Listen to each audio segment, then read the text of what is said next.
ससुर से आई गेली नहिरा दिवाली में हम नहीं सकबोगे। ससुर से आई गेली नहिरा दिवाली में हम नहीं सकबोगे।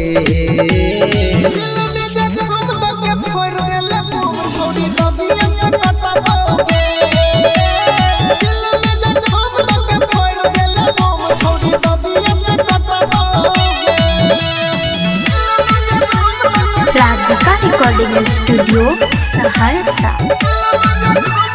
डीजे ओम शंकर परसा खरबिंदा।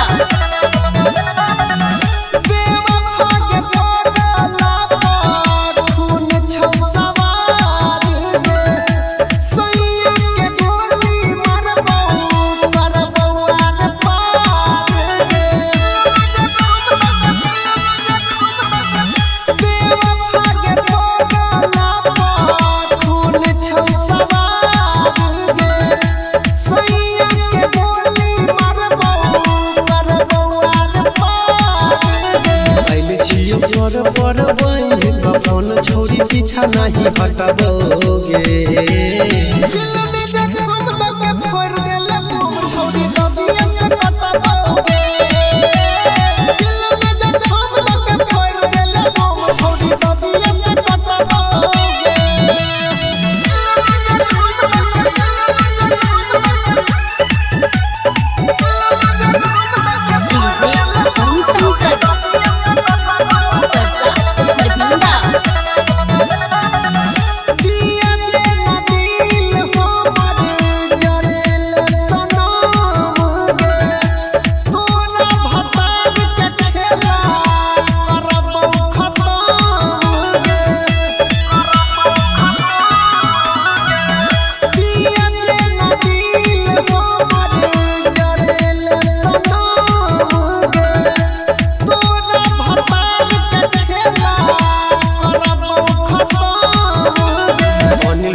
सागर कहै छौ मुरी पकड़ क झटबोगे।